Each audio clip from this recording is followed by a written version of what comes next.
নির্বাচন কমিশন ঘোষণা দিছে 400 গজের মধ্যে নাকি মোবাইল নিয়ে ঢোকা যাবে না।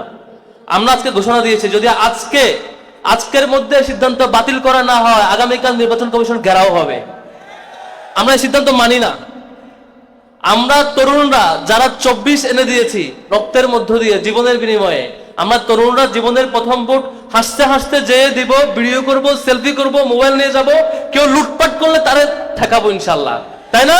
আন্ত সম্মানিত বন্ধুগণ, কথা বাড়াবো না, আমরা পরের ভাইয়ের কথা শুনবো ইনশাল্লাহ। নির্বাচন শুরু হয়েছে ডাকসু দিয়ে। আপনারা দেখেছেন না ডাকসু নির্বাচন? যে সকল কার্ড জাতীয় নির্বাচনে খেলা হচ্ছে সে সকল কার্ড মোটামুটি ডাকসু নির্বাচনে শেষ। তারা বলেছিল নারীরা নাকি ভোট দেবে না। ডাকসুতে দেখছেন না কি পরিমাণ ভোট দিছে? এবারও সেম খেলা দেখবেন। আমাদের ডাকসুতে তারা কারচুপি করার জন্য নানা উপায় চেষ্টা করেছিল, কিন্তু তারা পারে নাই। গতকালকে নির্বাচন কমিশন ঘোষণা দিছে 400 গজের মধ্যে নাকি মোবাইল নিয়ে ঢোকা যাবে না। আমরা আজকে ঘোষণা দিয়েছি যদি আজকের মধ্যে সিদ্ধান্ত বাতিল করা না হয় আগামীকাল নির্বাচন কমিশন ঘেরাও হবে। আমরা এই সিদ্ধান্ত মানি না। আমরা তরুণরা যারা 24 এনে দিয়েছি রক্তের মধ্য দিয়ে জীবনের বিনিময়ে, আমরা তরুণরা জীবনের প্রথম ভোট হাসতে হাসতে যেয়ে দিব, ভিডিও করব, সেলফি করব, মোবাইল নিয়ে যাব, কেউ লুটপাট করলে তারে ঠেকাবো ইনশাল্লাহ, তাই না? তারা চাইছিল মোবাইল বন্ধ করবে, আর তারা ব্যালট বক্স ছিনতাই করবে, বাটপারি করবে, অস্ত্র নিয়ে ঢুকবে, আর কেউ ভিডিও করতে পারবে না। এই ব্যবস্থা তারা করতে চেয়েছিল। আমরা কি করতে দিব? আমরা অলরেডি ঘোষণা দিয়েছি, ডাকসু থেকে ঘোষণা দেওয়া হয়েছে আজকের মধ্যে সে সিদ্ধান্ত বাতিল করতে হবে। না হইলে ছাত্র জনতা আগামীকাল থেকে আবার মাঠে নামবে। আমির জামাত ঘোষণা দিয়েছেন আজকের মধ্যে যদি সিদ্ধান্ত বাতিল না হয় কালকে ইলেকশন কমিশন ঘেরাও করা হবে। সুতরাং এই তালবাহানা চলবে না ইনশাআল্লাহ। সম্মানিত বন্ধুগণ, আপনাদের এলাকায় টাকা দিয়ে কি ভোট কেনা হয়? টাকা দেয় না অন্য প্রার্থী? জায়গায় জায়গায় টাকা দেয়, লুটপাট করা টাকা। আমি দেখলাম যে বিএনপির প্রার্থীদের মধ্যে 60%, অলমোস্ট 60% প্রার্থী হচ্ছে ঋণখেলাপিতে আক্রান্ত। তার মানে হলো তারা আজকে ঋণখেলাপিতে আক্রান্ত, কাল বাদে পরশু এমপি হইলে ব্যাংক লুটপাট করবে। মানে আপনার আমার টাকা, কষ্টে উপার্জিত টাকা যেটা ব্যাংকে রাখেন, ওটা লুটপাট করে চলে যাবে।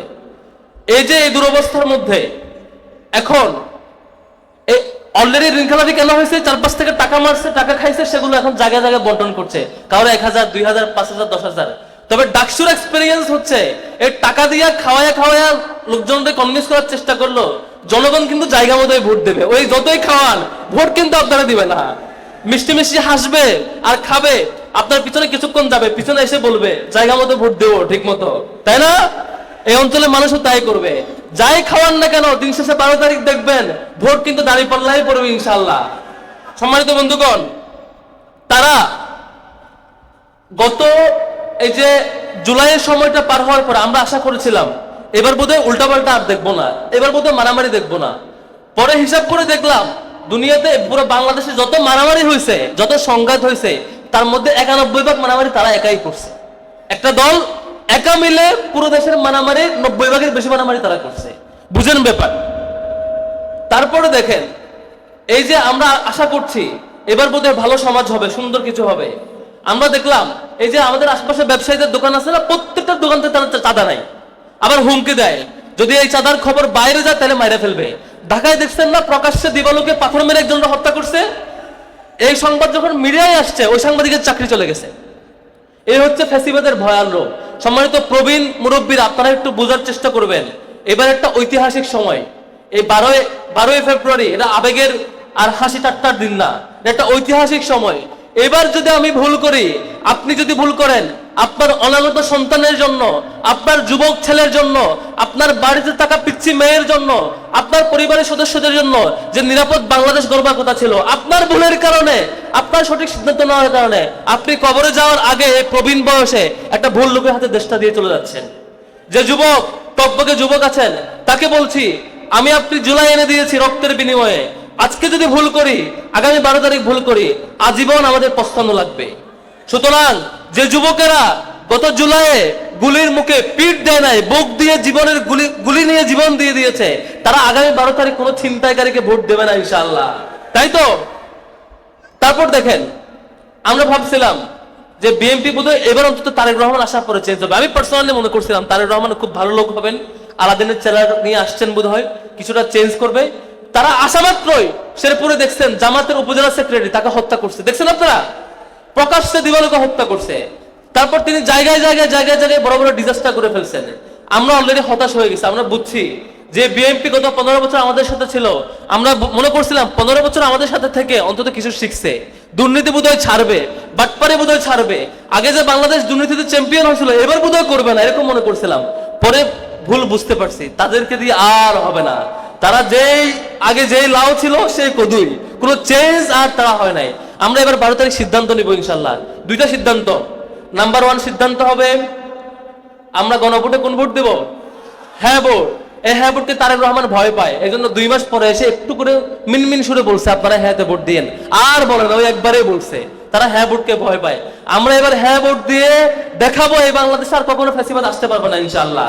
দ্বিতীয় যে ভোট দেব সেটা হচ্ছে, এই বাংলাদেশে বর্তমানে দাঁড়িপাল্লা হচ্ছে সবার প্রতীক। এটা জামাতের প্রতীক না শুধু, এটা একটা হিন্দু ভাইয়ের প্রতীক, এটা শিশুর প্রতীক, এটা বৃদ্ধের প্রতীক, এটা নারীর প্রতীক, এটা যুবকের প্রতীক।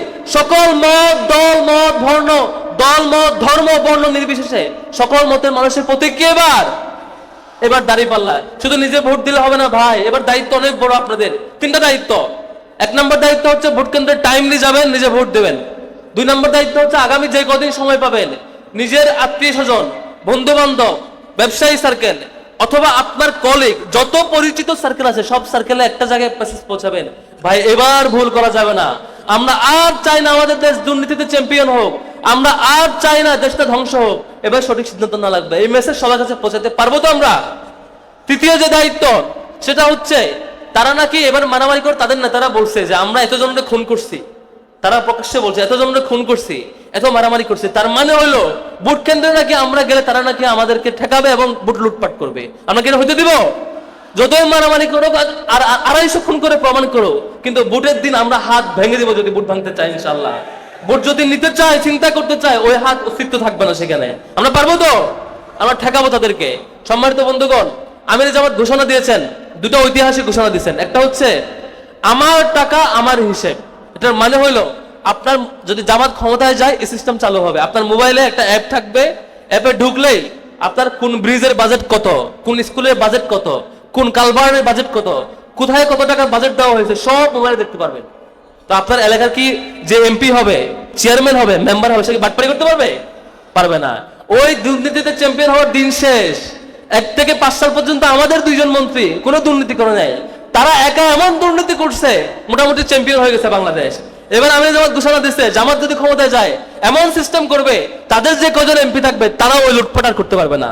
আপনার এলাকায় 5 টাকা বাজেট হইলো, 5 লক্ষ বাজেট হইলো, ওখান থেকে যা ইনকাম হবে এবং যা ব্যয় হবে সব ওখানে হিসাব পাবেন। সুতরাং ওই বাটপাড়ির দিন শেষ। দ্বিতীয় আরেকটা ঘোষণা দিচ্ছেন, এটা ঐতিহাসিক ঘোষণা। সেটা হচ্ছে এই যে একটু আগে বললাম চাঁদাবাজির কারণে চাঁদা দেয় নাই, সে কারণে ব্যবসায়ীকে খুন করছে, ওই সংবাদ মিডিয়াতে দেওয়ার কারণে সাংবাদিকের চাকরি চলে গেছে। এই ফেসিবাদের ঠেকানোর জন্য তিনি ঘোষণা দিয়েছেন ডিজিটাল পাহাড় সিস্টেম। আপনার মোবাইলে আপনি এলাকা থেকে কোনো অন্যায় দেখবেন, কোনো অপরাধ দেখবেন, কোনো চাঁদাবাজি দেখবেন, কোনো ধর্ষণ দেখবেন, কোনো নারীর হাতে আক্রমণ করা, নারীর গায়ে আক্রমণ করার ঘটনা দেখবেন, সেটা একটা ডকুমেন্ট ওখানে জমা দিবেন মোবাইলে। আপনার নাম পরিচয় গোপন থাকবে, 24 ঘন্টার মধ্যে পুলিশ চলে যাবে। সিস্টেম বুঝছেন? এই সিস্টেমে সুতরাং ওই ব্যবসায়ী যখন চাঁদাবাজির শিকার হবে, ব্যবসায়ী গোপনে একটু রেকর্ড করবেন, এটা একটু এখানে দিয়ে দেবেন, রাতের বেলা পুলিশ এসে অ্যারেস্ট করে নিয়ে যাবে, অথবা পরের দিন পুলিশ এসে নিয়ে যাবে। সুতরাং ওই চাঁদাবাজির দিনও ইনশাল্লাহ শেষ হয়ে যাবে। আমরা এই 2টা ঘোষণা যদি বাস্তবায়ন রূপে দেখতে পারি আগামী বাংলাদেশে, জায়গায় জায়গায় এমপিরা বড় লোক হওয়া, টাকা লুটপাট করে সুইস ব্যাংকে নিয়ে যাওয়া, দেশের উপরে চলে যাওয়া, হাওয়া ভবন তৈরি করে টাকা নিয়ে যাবেন না, 17 বছর থাকবেন, এই দিন শেষ, এই দিন শেষ। আমরা ইনশাল্লাহ একটা ভালো সময় পাবো। সুতরাং সম্মানিত বন্ধুগণ, আগামী 12 তারিখের জন্য ঐতিহাসিক সিদ্ধান্ত আমাদের নেওয়া লাগবে। যে গণজোয়ার ডাকসুতে শুরু হয়েছে, যে গণজোয়ার যশোরে এসে থেমেছে, যে গণজোয়ারের কারণে 5টা ক্যাম্পাসে চূড়ান্ত বিজয় আমরা দেখেছি, যে গণজোয়ারকে ভয় পেয়ে বিএনপি ইলেকশন কমিশন ঘেরাও করে শাহজালাল প্রযুক্তি বিশ্ববিদ্যালয়ের ইলেকশন বন্ধ করেছে, সেই গণজোয়ার 12 তারিখ দাঁড়িপাল্লাকে বিজয় করবে তো ইনশাল্লাহ। আগামী 12 তারিখ কোন মার্কা জিতবে ইনশাল্লাহ? কোন মার্কা আছে? কোন সে মার্কা? 12 তারিখ সারাদিন জিতবে এবার ইনশাআল্লাহ। আমরা দাঁড়িপাল্লাকে জেতাবো, ফেসিবাদকে রুখবো, চাঁদাবাজকে ঠেকাবো, দুর্নীতিবাজকে ঠেকাবো ইনশাআল্লাহ। ওয়া মা তৌফিক ইল্লা বিল্লাহ। আসসালামু আলাইকুম ওয়া রাহমাতুল্লাহ।